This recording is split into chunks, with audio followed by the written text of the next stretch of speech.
قرآن پاک میں اللہ تعالیٰ کا فرمان ہے، آسمانوں اور زمین میں بہت سی نشانیاں ہیں جن سے یہ منہ موڑے گزر جاتے ہیں۔ سورہ یوسف 105۔ یہ صرف پڑھے لکھے کے لیے نہیں آئے، اگر ان پڑھ آدمی بھی ہو اپنے ارد گرد مختلف چیزوں کو دیکھے، سورج کا صبح کے وقت نکلنا، پھر غروب ہو جانا، پھر دوبارہ آنا، چلیں ہمارا نظام شمسی ہے یا کہکشائیں ہیں، یہ پورا نظام کیسے بن گیا ہے۔ اس کے علاوہ زمین پر جو مختلف چیزیں ہیں، پہاڑ ہیں، دریا ہیں، سمندر ہیں، کشش ثقل ہے، بہت ساری چیزیں، تو یہ کہاں سے آ گئی؟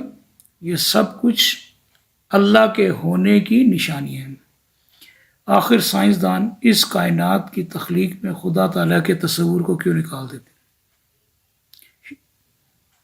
شاید اس کی وجہ یہ ہے کہ وہ ہر معاملے میں خالق یعنی کہ کریٹر کہ ہر چیز کا بنانے والا کوئی نہ کوئی ہے کو ڈھونڈتے ہیں، اور وہ ہر چیز کا ثبوت مانگتے ہیں، حالانکہ بہت ساری ان کی تھیوریز بڑی ان لاجیکل ہیں، وہ بغیر ثبوت کے بھی ایوولوشن تھیوری کو بغیر ثبوت کے ہی مانا ہوا ہے،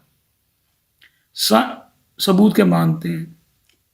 سائنسدان بغیر ثبوت کے کسی چیز کو نہیں مانتے،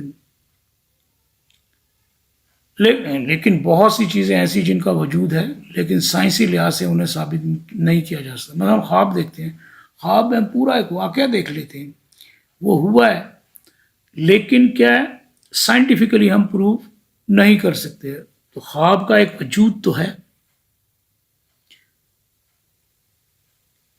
حالانکہ ہم اسے ثابت نہیں کر سکتے۔ اسی طرح خوشبو ہے، خوشبو کو ثابت نہیں کر سکتے، خیال، سوچیں، اور اسی طرح کی سوچ کو کیسے ثابت کریں؟ میں کیا سوچ رہا ہوں، میں کہہ رہا ہوں کچھ اور سوچ کچھ اور ہوں، تو سوچیں، اور اسی طرح کی کئی اور چیزیں ہیں جنہیں ہم ثابت نہیں کر پاتے لیکن ان کا وجود ہوتا ہے۔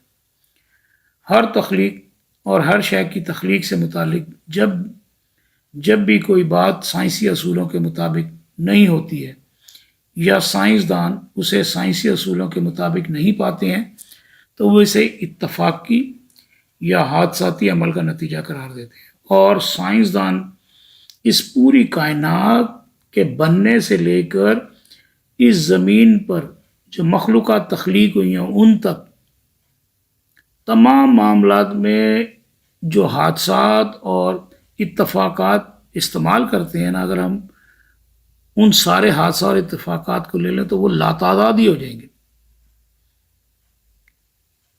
وہ یہ نہیں سوچتے کہ ابھی سائنسی تحقیق مکمل نہیں، یا ہم جس بات کو حادثاتی اتفاقی کہہ رہے ہیں اس کی کوئی نہ کوئی ریزن ہوگی جس کو ہم سمجھ نہیں پائے،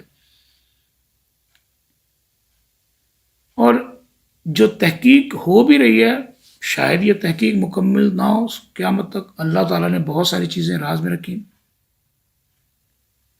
ہاں البتہ یہ ہو سکتا ہے کہ وہ معاملہ جس سے متعلق وہ الجھے ہوئے ہیں ہو سکتا ہے وہ آگے چل کر سائنسی اصولوں کے مطابق درست ہو جائے، اور ایسے بہت سارے معاملات میں ہو بھی چکا ہے کہ جن معاملات کی سمجھ نہیں آ رہی تھی، کبھی کسی سائنسدان نے کچھ کہا، دوسرے نے کچھ اور کہا، بات میں ثابت ہو گیا۔ اس لیے انہیں چاہیے کہ یعنی کہ سائنسی معاملات اور مذہب کے معاملات اور تخلیق کے معاملات کو انہیں چاہیے کہ اس معاملے سے متعلق وہ اپنی حتمی رائے قائم نہ کریں۔ مثلا ایوولوشن تھیوری ہے، ثابت ہی نہیں کر سکتے، اس میں ایسی خامیاں ہیں کہ میں حیران ہوں، شاید کسی سائنسدان کی یا کسی بایولوجسٹ کی اس بات کی طرف دھیان ہی نہیں گیا۔ وہ انشاءاللہ تعالیٰ اسی کتاب میں آگے جا کے وضاحت کروں گا کہ کیسے ہو سکتی ہے ایوولوشن۔ سائنسدانوں کا مسئلہ یہ ہے کہ دراصل سائنس کے مختلف شعبوں میں جو کام ہو رہا ہے وہ خالق کی تلاش میں نہیں ہو رہا ہے۔ اگر وہ تخلیق والے معاملے میں ان حادثات و واقعات کو جن کو وہ سمجھیں کڑیوں کی صورت میں ملاتے جائیں تو وہ خود حیران رہ جائیں گے کہ اتنے زیادہ منظم حادثات و واقعات خود بخود کیسے ہو سکتے ہیں۔ پھر ہر نظام چاہے وہ ان کی اپنی ذات میں ہو یا ان کے ارد گرد بیرونی دنیا میں کیسے اتنا منظم ہو سکتا ہے۔ مثلا سائنسدان کے مطابق کہ انرجی کے کنڈینس ہونے سے میٹر بن گیا۔ اب میٹر میں جو میٹر کا بہت بڑا ڈھیر تھا جس کو ہم وہ سنگولیرٹی کہتے ہیں، اس سنگولیرٹی میں ریئیکشنز ہوئے، جو بھی ریئیکشنز ہوئے، اس کے نتیجے میں بگ بینگ ہوا، بگ بینگ ہو گیا. ڈسپرسڈ ہوتی نا، ارریگولرٹی ہوتی نا، اس میں ارریگولرٹی نہیں ہے، ریگولرٹی ہے ہر چیز میں. تو جب یہ یونیورس بگ بینگ کے بعد ایکسپینڈ ہونا شروع ہوئی تو ایسے سسٹم بن گئے، گلیکسیز بن گئیں، گلیکسیز کے گروپ بن گئے، اکٹھے ہی موو کرتے، لیکن گلیکسیز کی صورت میں. اچھا گلیکسیز بن گئیں، یونیورس ایکسپینڈ ہونا شروع ہو گئی. پھر کیا معاملہ ہوا؟ سولر سسٹم بن گیا، اور سولر سسٹم کے اندر جو پلانٹس ہیں وہ ایک سوٹیبل پوزیشن پر سورج کے آگے ریوالو کر رہے ہیں. اور کیا ہے؟ زمین کو سورج اپنی طرف کھینچ رہا ہے اور زمین کی ویلاسٹی اسے اندر گرنے سے روک رہی ہے. یہ فورسز کیسے بیلنس ہو گئیں؟ کس نے بیلنس کر دی؟ خود سے ہی ہو گئیں. اچھا جی، یہ بھی حادثاتی ہو گئی. اگر سورج کی سینٹریپیٹل فورس بڑھ جائے تو زمین سورج میں گر جائے، گرتی نہیں. اور اگر زمین کی ویلاسٹی انکریز ہو جائے تو وہ باہر نکل جائے، باہر نہیں نکلتی. اچھا جی، 9 پلانٹس یا 8 پلانٹس بن گئے. اس کے بعد ایسے حالات پیدا ہوئے زمین پر، حالانکہ سولر سسٹم میں 8 پلانٹس ہیں، صرف زمین پر ایسے حالات پیدا ہوئے کہ اس پہ زندگی کا آغاز ہو گیا. ایک یونی سیلر باڈی بنی، اس سے ملٹی سیلر باڈی بنی. اور سب سے حیرت انگیز بات یہ ایک اور حادثہ کہ اس میں ان کے جوڑے بن گئے، میل اور فیمیل بن گئے.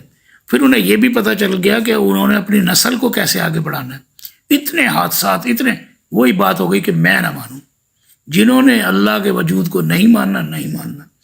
جنہوں نے ماننا انہوں نے دلیلیں دے دی ہیں، وہ اپنے لیے بھی دلیلیں تلاش کرتے ہیں اور دہریوں کے لیے بھی، یعنی کہ جو خدا کے وجود کا انکار کرتے ہیں. تو یہ ضد میں اگر نہ آئیں تو بہت ساری نشانیاں. ہاں، ایک اللہ کو نہ ماننے کی ایک وجہ اور بھی، ہمارے ارد گرد جو واقعات ہو رہے تھے، ظلم زیادتی ہو رہی تھی ہماری اپنی ذات کے ساتھ، ہمارے اپنے معاملات میں جو معاملات الجھ جاتے ہیں، ہم اللہ سے مایوس ہو جاتے ہیں. وہ اللہ کی حکمت کو ہم یوں سمجھ لیں کہ اللہ کی حکمت ہے. کئی جگہ ہم سے غلطی ہو گئی، کئی جگہ ہمارے یہاں ارد گرد والے لوگوں سے غلطی ہو گئی. تو انسان غلطیاں کرتے ہیں، ان کو پھر اللہ ہی سنبھال سکتا ہے. دنیا میں ظلم ہو رہا ہے، پھر اس کا اجر بھی رکھ دیا اللہ تعالیٰ نے. جن لوگوں کے ظلم زیادتی ہوگی اگر وہ صبر کریں گے، قیامت کے دن ان کو اس کا اجر ملے گا. اب قیامت سے متعلق بھی جس طرح قرآن پاک میں بتایا گیا ہے، یہ بڑی حیرت انگیز بات ہے. سائنٹیفکلی بھی یہی پاسبلٹی ہے کہ قیامت ایسے ہی ہوگی. تو اتنے اتفاقات ہو جانا بڑی عجیب سی بات ہے. یا تو سائنسدانوں کے دماغ ایسے ہیں جو لوگ خدا کا انکار کرتے ہیں. ایک روبوٹ نہیں ہوتا، اس میں ایک چیز فیڈ کر دی، بس اس نے وہی بولنا ہے، وہی سمجھنا ہے، اس سے آگے نہ سوچنا نہ بولنا.